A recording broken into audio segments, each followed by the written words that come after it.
everybody, welcome to another episode of Everyday Strong. This is your host, CB Baker. And guess what, y'all? I got the original co-host back with me this week, Dr. Michael G. Daniels. And we have a really good subject today that I think it will really hit home with people. So if you're in the car listening to this or watching this at home, take some notes or when you're driving a car, say, I need to re-listen to this so I can take some notes, because I guarantee you're going to get a lot of good information out of this episode today. So Dr. Daniels, welcome to the show.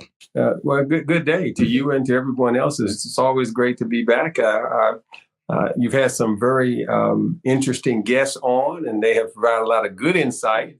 And so it's just a pleasure to be not just a participant, but it's also a pleasure to be a listener and get some good insight from the other hosts, other guests that you've had on. Yeah, Deacon Scott was really good. Now let's dive right into this, Pastor Daniels.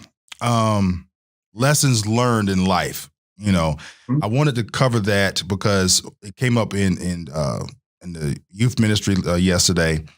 And the come up experience about past experience, what lessons that we learned throughout life. So I wanted to cover this with the man himself. Mm-hmm. This man has a bunch of wisdom, okay? So way more than what I have. So Dr. Daniels, what's some of the greatest lessons you've learned in life so far? Because we still got plenty of life to go. Well, absolutely. And I'm still learning every day.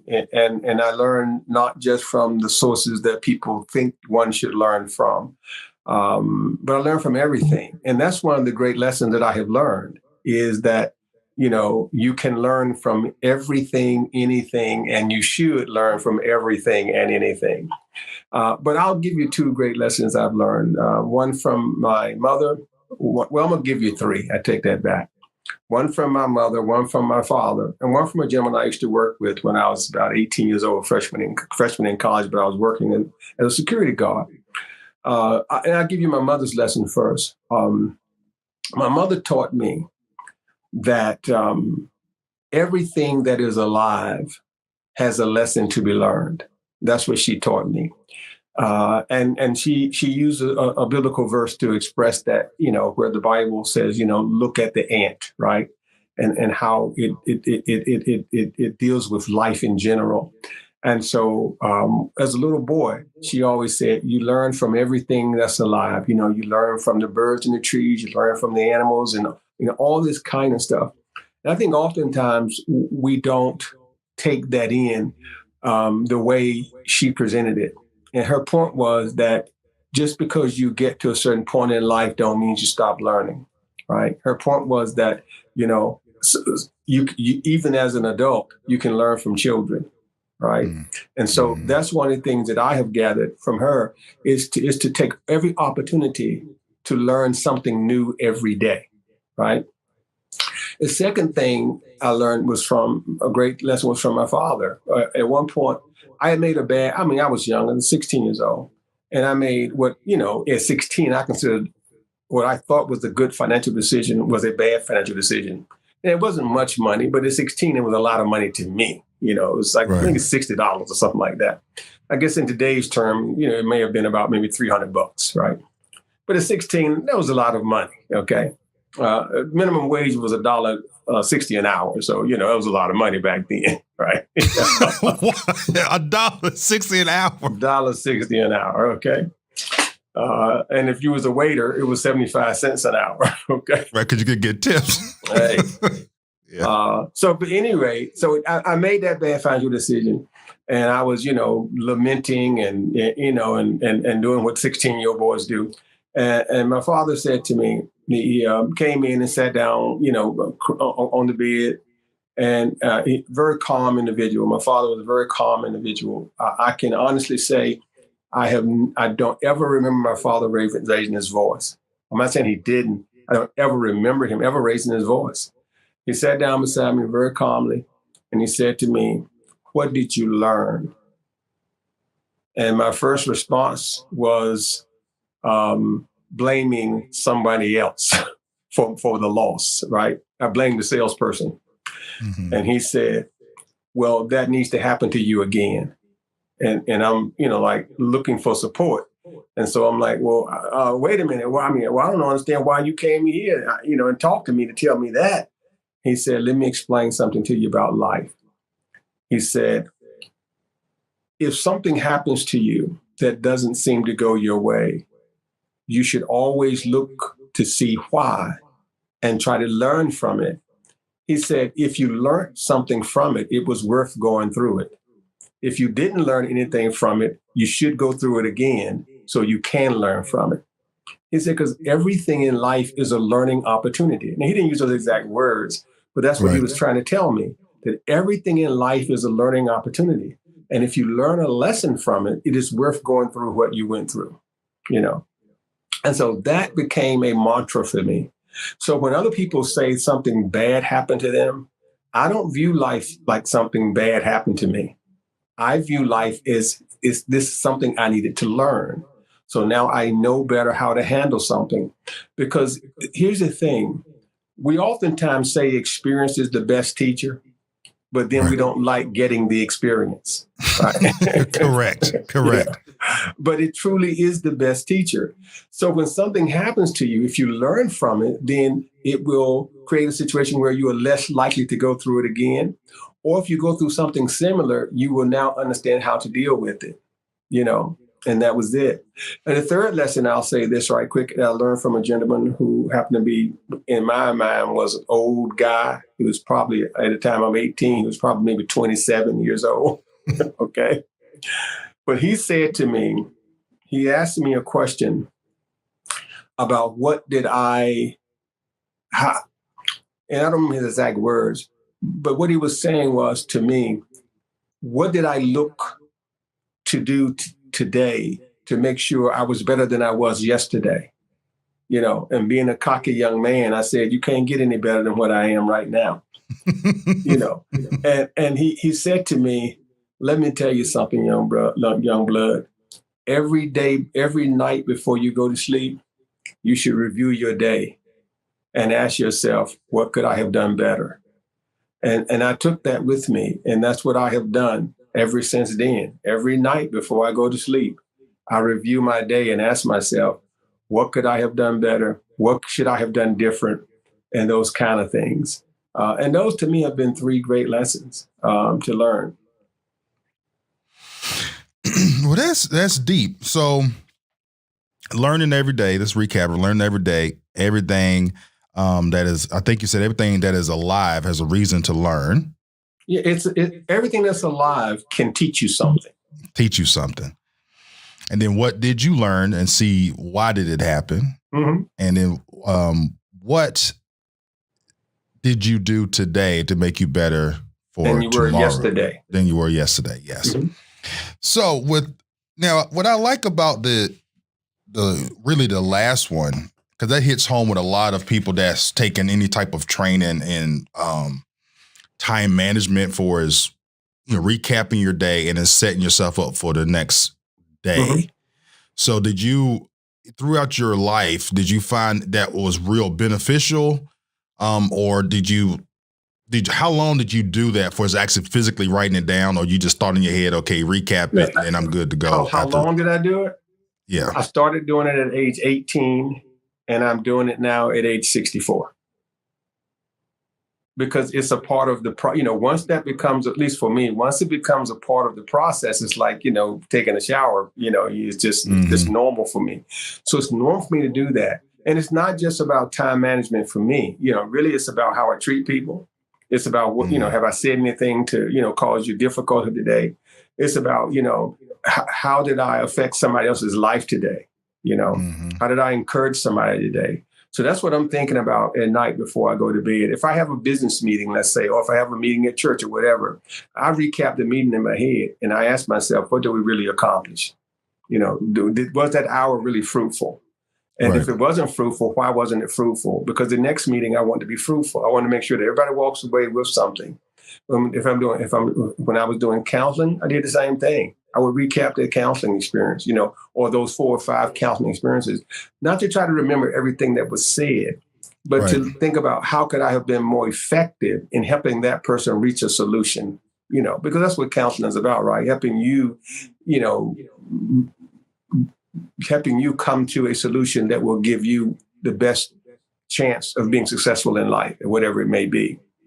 And so I've been doing it, ever since he gave that to me. And it doesn't take long. It takes about maybe 30, 45 minutes before I, get myself ready for bed to do that Right. and to think through and say, okay, now what will I do different next time? Because to me, I agree with him. If I'm not learning something every day, if I'm not better today than I was yesterday, then I wasted a day. Right. Know, Let me ask you this question. So you mentioned about treating people and reviewing how did I treat people, was I blessing the people or things like that. mhm. Did your thought process thinking in that direction come from you being a minister and a pastor, or did you grow into that thought process?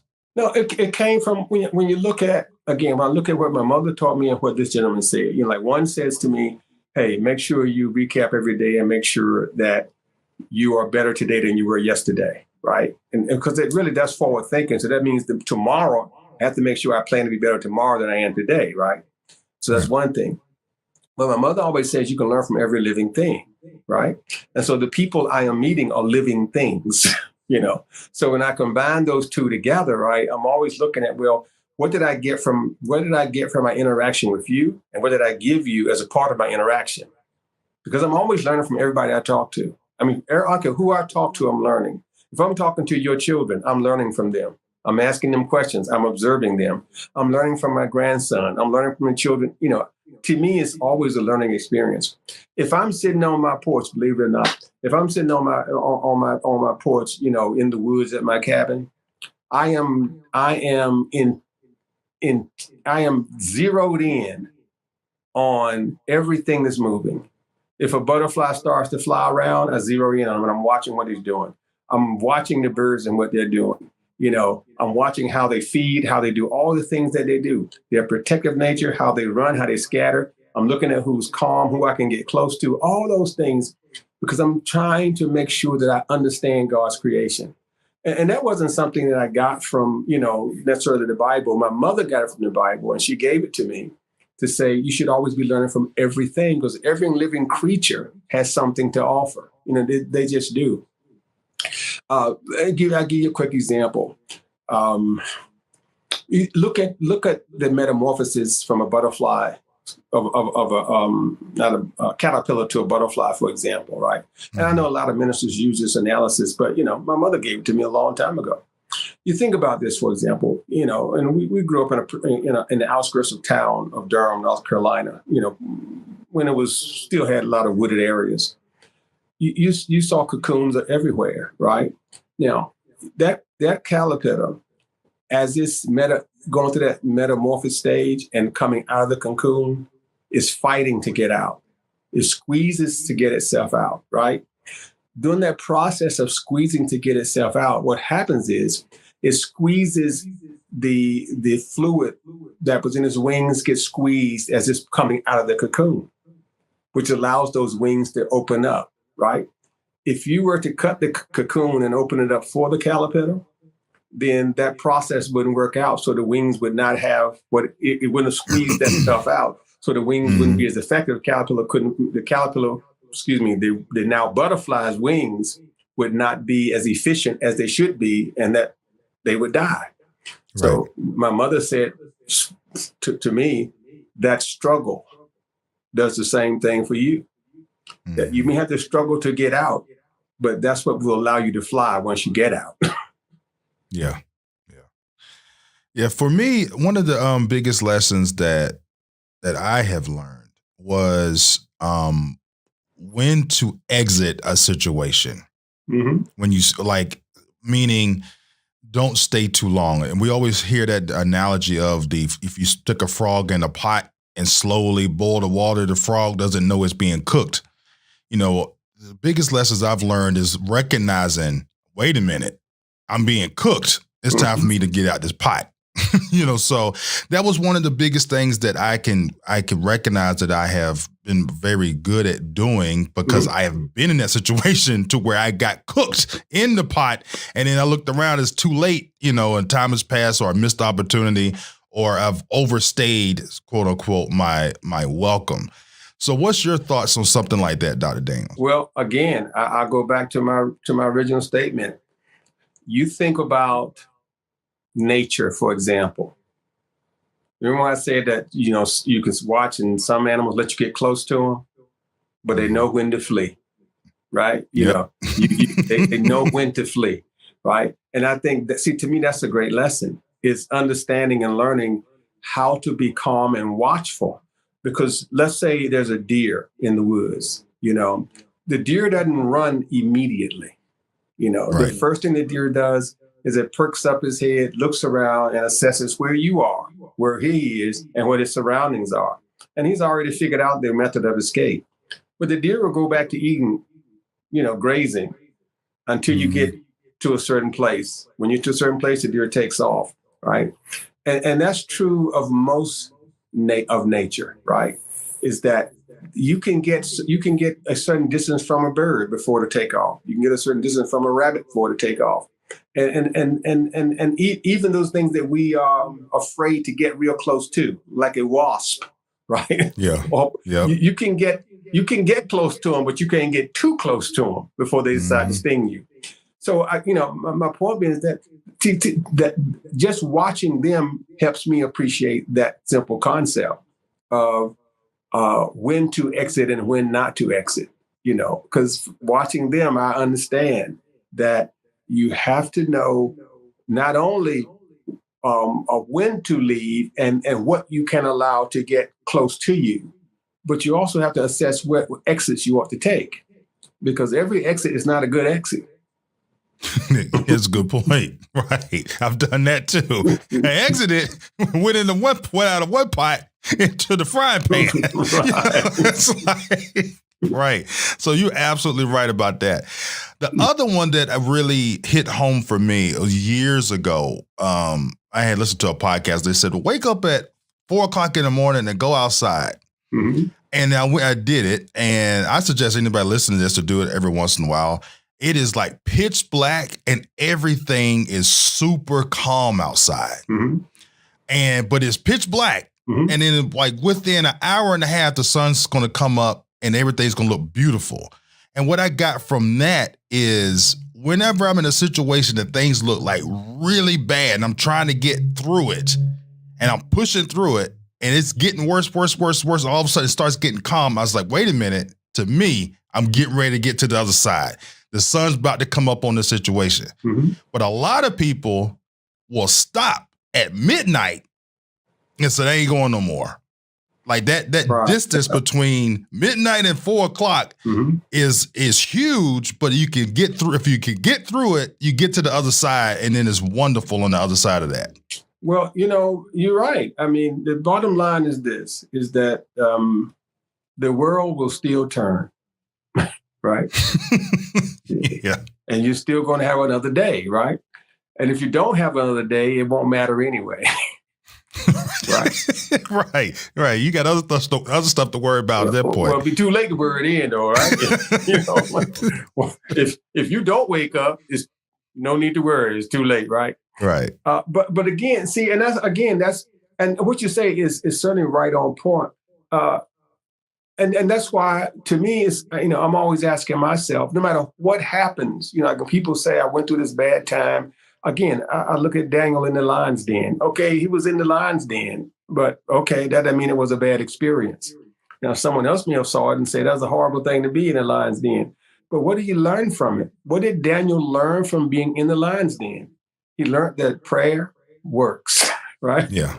He learned that God is real. He learned that which he had been holding on to as a matter of faith now demonstrated to him that it was not just faith anymore, it was fact, right?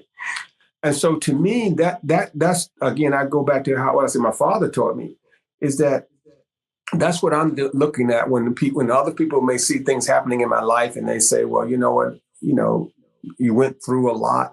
My thinking is, no, I'm going through a learning situation. I'm being taught something now. And now that I'm being taught something, I can use that in the next experience, right? And so it's like going to college, right? You know, it wouldn't make sense to go to college, graduate, and not use what you learned. Right. You know? Oh, no, it would not. You're right. Yeah. It's like, well, why go, right? And I'm saying it's the same thing. So anytime I'm going through something that people may, may look at and say that was a negative, to me, I don't think of it as a negative. I look at it like just that. I'm learning something. I'm going through, I'm getting something that I'm supposed to know that I should have known, but now I'm learning it. And now once I learn from it, now I can use it in another situation, Yeah. And that's how I tend to try to look at it. Because if you don't, you kind of lose your mind after a while if you look at everything like something bad is happening to me. And I'm not the only person that thinks about it that way. You take the average person that gets locked up for 20 years, right? They learn after a few years to stop fighting it, adjust to it, and learn from it so you can come out better than when you went in. Okay, so my third one actually is really borrowed from you. Okay, is actions following beliefs, and the reason why this one stuck with me is from the process of becoming a minister and getting deeper into the Word. I'm finding this a lot, and you can really, it's a good measuring stick to, if you're analyzing what you're doing throughout your days and you're looking at what you're doing, are your actions will tell you what you really truly believe. Absolutely. So if my actions are saying, okay, CB, this program will work in the church or anything, okay, what my actions tell me. Mm-hmm. Do I really truly believe it? Like we go back to in the lion's den. If he doesn't truly have faith and truly believe it, does he get ate by the lion? It's like, or he wouldn't have been in the lion's den at all, right? Right. Because if Daniel didn't believe that God was real, he would not have prayed when he was told not to, right? Mm-hmm. But his actions said what? I believe, and even though the lion's den may be the outcome, I'm still going to pray because I believe that God is real. And that's a fact, And I tell this story in Bible study oftentimes about something I learned from one of my professors when I was in seminary. And he said to us that one of his first pastorate, he pastored a small church, and the chairman of the trustee board happened to own a five and dime store. Right, kind of like a Rose's, so forth like that. I don't know if people know who Rose's is, but kind of like I guess a Dollar Tree, kind of store. And he said anyway that one Sunday he was preaching about tithes, and he said in preaching he got a little passionate about it, right?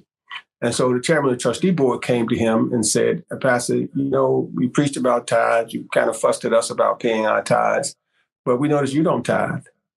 And he said, in his anger, he said to him, if you all paid me a living wage, then I would be able to tithe. But I got to take care of my kids. I got to take care of my wife. He said, so the gentleman, again, who owned the store said to him, listen, Pastor, if you tithe as an example, maybe everyone will tithe. He said, so this is what we can do. We can't afford to pay you more money. He said, we just can't. But if you will tithe, anytime you need anything, just come to the store because I can give it to you. He said, that way you always know you got something you can fall back on. He said, so he told the trustee, that sounds reasonable. So he started tithing. Then about 20 years later, the church had grown, they were doing well. He was getting a great salary. And they were sitting around talking, at one of the anniversary banquets. And the trustee reminded him of that conversation. He said, all of a sudden, tears came to his face. And he felt so embarrassed. He said, because he realized something. When the trustee said, I got your back, he believed him. When God said, I got your back, he did not. He said, and the whole time, he never had to go to the store and get anything. Right. That God always made a way. He said, and he realized that, you know what? I was believing that the trustee would take care of me and give me some extra food and some extra, clothes. But I didn't trust that God would do the same thing. And so his actions reflected his true belief. His true belief was that, I'm teaching y'all to tithe, but I don't believe it myself. Right. You know, Which is, I'm gonna tell you, it's interesting for the people listening and watching. When you're around Pastor Daniels, if you ever just hang around him a natural environment, he's walking just as free spirited. His blood pressure ain't high, and everything is calm. And then we'll have a conversation about scuba diving because Pastor Daniels likes scuba diving. He'll say, "CB, you need to come with me scuba diving." I said, "Look, I'm not going down there dealing with no sharks, no eels, none of that." But he go down there all the time because he has full belief that even if God said it's time for you to come home and this shark gonna eat you, you going home. You have no, like, your demeanor is the same. It's calm. I'd be terrified going down there. But you, I mean, you are a walking true to the actions following beliefs. Like, yeah. Well, and I thank you for that compliment. I didn't know you view me that way, but thank you for that compliment. I'll tell you, I am an analytical person by nature, and I truly am. There are some pastors that say, but God said it, that seals it, I believe it. That's not me. I'm very inquisitive. So my proof that there is a God, and I know that there'll be some people here that won't appreciate what I'm getting ready to say. My proof that there is a God is not found in the Bible. It's not. Okay. That's the irony of it, right? I did take a class, and I don't know if you have taken it yet, but natural theology, which does the same thing, but just in an academic setting, right? That's what natural theology, that course, is all about. But here's my proof that there is a God. Okay. What I know is this, that there is a beginning to life, right? I mean, that right. I know that I didn't come out of thin air, right? I came from my mother and my father. And so they came from, somebody, and they came right. from somebody. Now, I can go back as far as I can go. Somebody came from somebody. Right. Now, the question then becomes, if somebody came from somebody, where did those somebodies come from? Right? I mean, that's just, analytical thinking. And that's right. That's just a mathematical equation that you can come up with to calculate, based on the current population, death rates and all that stuff, how long it would have taken to get where we are now with this population, right? Right. So everything had to come from somewhere. Everything came from somewhere. I don't care if you go back and say we derive from apes and the apes derive from this and, molecules. And if I take the Big Bang theory, which says that, all this stuff happened, something had to cause the Big Bang, right? Mm-hmm. We know there's a beginning to everything, right? I just happen to believe that whatever that beginning is God. Yeah. And, right. That's how I look at it. Now, if there's a beginning to everything and that beginning is God, the question is, would God want us to know that he's God? Would he create us and not want us to know? I believe he would. I believe what I'm saying but I believe whatever that entity is would want us to know that, hey, I created you. Even if he let us do what we wanted to do, even if he gave us free will to kill each other, to do rape and rob, whatever, I believe that the Creator would still want us to know I created you. And if he created us, I believe he would want the best for us, because you don't create something and then want it to, fall apart. You create it because you wanted to survive. And so if I believe that, then I can also then say, well, somehow he must have got in touch with us, right? The question just is how did he get in touch with us, right? I believe it was Jesus, but I believe it also was more than Jesus that he got in touch with us too. And to give you a simple analogy, again, it's one that I use in Bible study, so the Bible study people will be, so it's familiar. You think about a fish tank, for example, right? And let's say the fish tank is the world, right? Now, without the owner of the fish tank, the fish would die, right? Mm-hmm. Because you have to clean the tank. Mm-hmm. You have to make sure food is in there for the fish. Make sure the tank is aerated, right? The irony of it is this: the owner of the fish tank has love for the fish, and is doing all it can do to keep the fish alive, right? Mm-hmm. But if I put my hand in the fish tank, the fish will scatter. Mm-hmm. Even though I'm trying to protect them, they won't let me get close to them, right? I believe that's how God is with us, right? He knew if he came to us in his real form, we would scatter. So he came to us in a form that we would accept. Just like if I want the fish to be close to me, I got to be like a fish. That's why I scuba dive.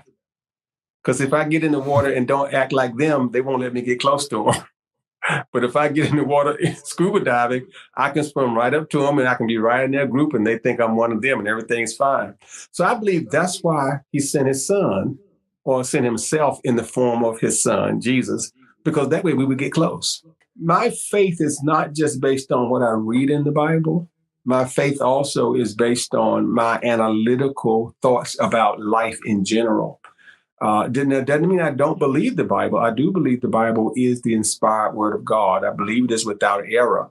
But I also look at it from a natural standpoint and say, is it logical that life could be what it is without a plan? Yeah. You don't normally get. Here's what physicists know. And this will be taught in college, right? If you take physics, you don't get order from chaos, but you can get chaos from what was order if it's not controlled. Right. Right? So how do we get all this order? See, human beings cause chaos. Take human beings out the picture and the earth works fine. Yeah, facts. Right? Yeah. No pollution, the fish get, they don't get overpopulated. There's a check and balance to everything. We just bring the chaos. So Right. that tells me something, that this was a planned event and not just something that just happened. Somebody had to plan it. And I believe that planner is God. Yeah. I totally agree with you, Dr. Daniels.